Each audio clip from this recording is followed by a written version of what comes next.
Hi, good morning everyone, I'm Nick Finegold, and as promised in last week's blog, we are going to go to St Paul's and have a chat with some of the Occupy London people.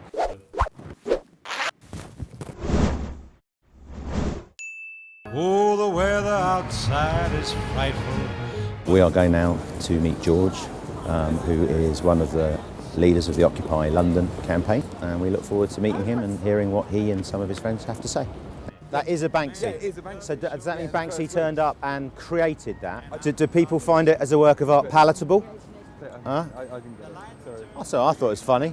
This isn't my stuff. This isn't my stuff. Underpants! There we go. Come on, get a look at these underpants, isn't they sexy? Are you all right? Are you warm enough in there? Yeah, we're pretty cool, yeah. So this is the 10th City University. Often host erudite debates, films and workshops. My view of this country has shifted as I've come to realise that far more of what's bad about this country is what we do to the other side of the world. Right. It's our willingness, in the So corporation of London, for instance, to do business with the corrupt dictators of the world, allow their money to come in here, and so we have nice democracy, relatively speaking, for our people, but we are very much part of a sort of international money power which denies real democracy to people across the world. To other people. Because it gets in the way of free markets and all the rest of it. This is all of the stuff that you've got to read through. This is the legal case. You studied law at Oxford University. For a year, and then went to do philosophy at UCL. Right. I know Danielle from St Hughes. And I'm not trying to show off, but and this is true, I have a third-class honours degree in textiles Nice. from the University of Manchester Institute of Science and Technology. Nice. So we're both academics, which is good. People who work in the stock exchange perhaps felt a certain amount of personal attack from they read sides saying greedy bankers and all the rest of it. But it's not meant to be deliberately antagonistic. The point is it's very easy to attack a group of people personally and say, well, the system's fine, but there was these bad apples and we should just blame them.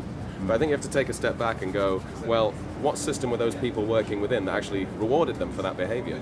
And the system does reward people for sacrificing, human needs and human rights and the environment for profit. It makes the money, and so that's what people do. You see, one of the things, George and I got together yesterday, and we explained that we started our stockbroking company in a warehouse in Brick Lane, and every year for 10 years, at one day a year, we would just donate all of our profits to charity. So we have raised over the last 10 years £10 million for charity, and that wasn't so. It's nothing to do with the credit crunch. In other words, we believed, like you, that the firm had to have a soul, it had to have a heartbeat, had to have a reason to exist.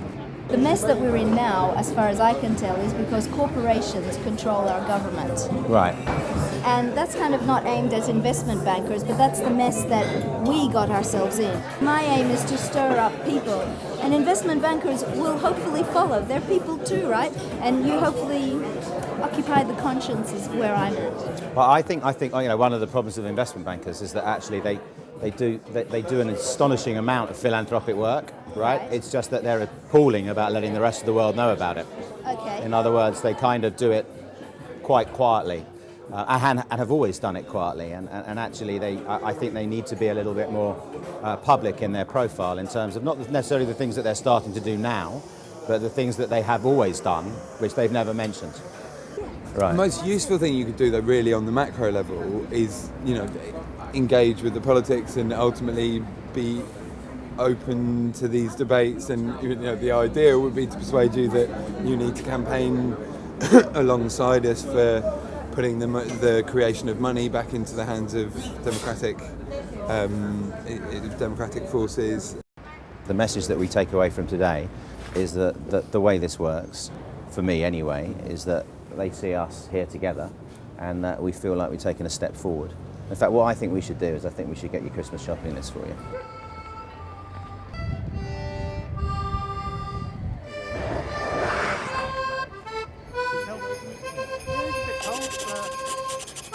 I hope you're happy inside, keep warm.